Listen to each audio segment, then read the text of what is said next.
পেইন্টিংটা সুন্দর না? এই সুন্দর পেইন্টিংটা আমি কিভাবে এঁকেছি সেই গল্পই আপনাদের সাথে শেয়ার করছি। বসে থাকতে থাকতে আর ফোন দেখতে দেখতে একদমই ভালো লাগছিল না। কি যে করব সেটাও বুঝতেছিলাম না। পরে আমার একটু ড্রয়িং করার মুড হলো। ড্রয়িং করতে গিয়ে দেখি আমার কাছে তো কালারই নেই, আমি রং করব কি দিয়ে? আবার আগের তুলিগুলা যে ছিল আমার কাছে সেগুলাও আমার ছোট বোন নষ্ট করে ফেলছে। এখন কি করব? তাই একদৌড়ে চলে গেলাম বাসার কাছেরই একটা দোকানে। সেখানে গিয়ে দেখি অনেকগুলা ক্যানভাস আমার চোখের সামনে। ক্যানভাসগুলো দেখে আমি নিজের লোভ সামলাতে আর পারলাম না। তারপরে ক্যানভাস কিনে নিলাম, তারপরে একটা পেন কিনলাম, 4টা তুলি কিনলাম, আর সাথে একটা কালার বক্স। কেনার পরে আমি চলে এলাম বাসায়। বাসায় এসে ভাবতেছিলাম যে আমি এখন কি পেইন্টিং করব। তারপরে ভাবলাম আমি একটা সিনারি আর্ট করি। যেই ভাবা সে কাজ, আমি সিনারি আর্ট করা শুরুও করে দিয়েছি। তার মাঝে একটা গল্প বলি।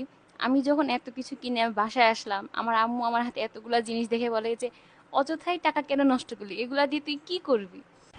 তখন আমি আম্মুকে বললাম যে আগে আমি ড্রয়িংটা করি, দেখি কেমন হয়, তারপরে তোমাকে দেখাবো। তারপরে আম্মু বলল আচ্ছা, দেখি। এবার ফিরে আসি পেন্টিং এর কথায়। কথা বলতে বলতে আমার আকাশের কালার দেওয়া হয়ে গেছে। একটু সন্ধ্যা সন্ধ্যা ভাইব দেওয়ার জন্য আমি এখানে এই কালারটা ইউজ করছি। তারপরে আমি ভালো করে রংটাকে ব্রাশ করে নিচ্ছি। আমার বেজের কালার কমপ্লিট। এখন আমি একটু আকাশের কালার দিব। সন্ধ্যার টাইমে আকাশটা আর কি যেরকম থাকে আর কি সেরকম দেওয়ার চেষ্টা করছি।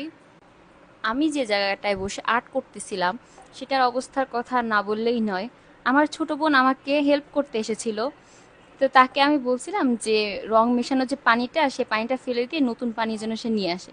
সে পানি আনে ঠিকই, কিন্তু সে পানিটা আমার পর্যন্ত আসার আগেই সে পুরো ফ্লোরে পানিটা ফেলে দেয়। আবার আমি যে কালার বের করে আর্ট করতেছিলাম, কালার মিক্স করতেছিলাম, সেগুলা নিয়ে সে খেলা শুরু করে। আসলে বেশি কিছু না, বাসায় ছোট ভাই বোন থাকলে যা হয় আর কি। পরে অবশ্য আমার বোন সবকিছুতে আমাকে ক্লিন করতে সাহায্য করছে, আমার তুলিগুলো ও নিজেই ধুয়ে দিছে। আর আমার ছোট ভাইয়ের কথা না বললেই নয়, সে একটু পর পর এসেই বলে যে এটা কি হইতেছে, কি আর্ট করতেছো, একটু ভাল লাগতেছে না, কি দেখা যাইতেছে, কিছুই বুঝতেছি না। পরে আমি বললাম যে আগে পুরোটা হোক, তারপরে কমেন্ট কর, আগে কোনো কমেন্ট করিস না। তারপরে যাই হোক, আমি এখানে আশেপাশে একটু পাতা দিয়ে দিচ্ছিলাম, মানে গাছ আঁকতেছিলাম, তারপর পাতা দিচ্ছিলাম। আর এখানে যে কালারগুলো ছিল আসলে এই যে হালকা আকাশি, তারপরে হালকা একটু যে পিঙ্ক পিঙ্ক কালার, এগুলো কিন্তু আমার কাছে ছিল না। আমি হচ্ছে কালার মিক্স করি।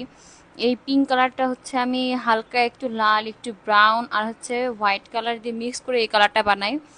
আর আকাশের যে কালার সেটা হচ্ছে ব্লু এর সাথে একটু বেশি করে সাদা রং মিশিয়ে আমি এই কালারটা বানাই।